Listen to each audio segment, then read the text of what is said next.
यो कालो कोठरी जिन्दगी मेरो एक वास्तविकता हो, जहाँ म वर्षौं बिताइरहेको छु। खुसी नै थिएँ, राम्रै थिएँ, तर पनि एक एक पल एक एक क्षणले आफ्नो भन्नेहरूले पल पल दुःख चोट र व्यथाले सताउँदा आज कता कता यो जिन्दगी बोर भइरहेछ। सायद जिउनलाई पनि मन छैन, मर्नलाई पनि सकिँदैन, तर के गर्नु, बाँच्नु नै पर्ने।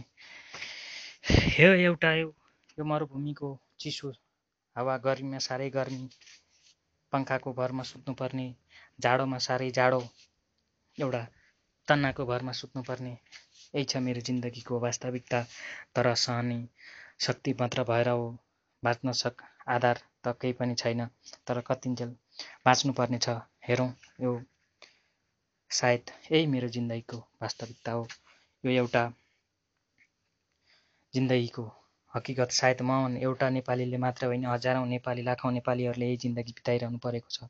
तर घरमा बस्नेहरू पैसाका बोट छ विदेशमा, लोग्नेले पैसाका टिपेर चाहिँ पठाउँछ हामीलाई, र हामी यहाँ खुसी आरामसँग बिताउनु पर्छ भन्ने हजारौं नेपाली नारीहरूको सोचाइ छ। तर त्यो गलत हो। व्यथा, दुःख, चोट कसले बुझेको छ? धोका दिन्छन् लोग्नेहरूलाई, पतिहरूलाई, आफ्ना भन्नेहरूलाई, तर त्यो मर्म सिर्फ परेकोले मात्रै थाहा छ। तर के गर्ने, यही नै मेरो पनि यही एउटा वास्तविकता हो।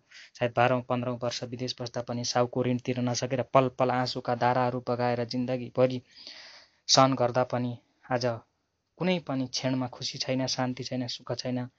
कसरी जिउँ, के गरौँ? वर्षौं घरको यादले सताउँदा पनि घर जान सकिँदैन, र पनि कुनै आधार पनि नहुँदा यो सानो मेरो टिप्पणी।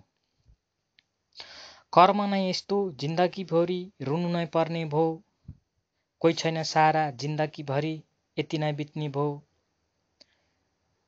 घर सम्झिरह्यो साउको ऋण, यो छाती जल्दछ, बगेको आँसु सिरानु बित्छ, कसले पो देख्दछ।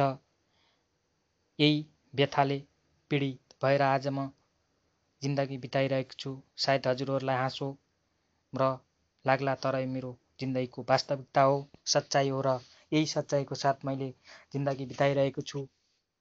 तैपनि खुसी छु। एक्लो जिन्दगी, विवशताका साथ पल पल बिजेका काँटाहरू, छिया परेका मुटुका टुक्राहरू समेटिएर पल पल जिउने कोसिस गर्दछु, तैपनि सक्दिनँ। क्षणमा खुसी हुने कोसिस गर्दछु, खुसी हुने ठाउँ कहीँ पनि छैन। घर सम्झी ल्याउँदा ऋणको पसारो छापले गर्दा तिर्न सकिँदैन, नसकेर विवशताका साथ जिन्दगी बिताउँदैछु। सायद मरण नै मेरो लागि सुखको दिन हुने थियो होला। सायद त्यो दिनहरू आउँथे भने, काललाई पनि बोलाउँदा आउँथे भने सायद बारम्बार म बोलाइरहन्थेँ होला, तर के गर्ने, नआउने रहेछ। यसरी सुत्नुपर्छ, यही अवस्था हो। ठ्याक्कै एक हात छ सुत्नलाई, यता फर्क्यो यसले ठोक्छ, उता फर्क्यो यसले ठोक्छ, यता फर्क्यो लड्ला कि भन्नाको डर। पानी पर्यो, यहाँबाट बगेर बाहिर आउँछ, चिसो भएमा सुत्नुपर्छ। खानको लागि बिहान बेलुका 12-15 घन्टाको अन्तरमा खानुपर्छ, तैपनि जिन्दगी जिउनु नै पर्ने। जाउँ कहाँ जाउँ, सहारा छैन, मर्नु सकिँदैन।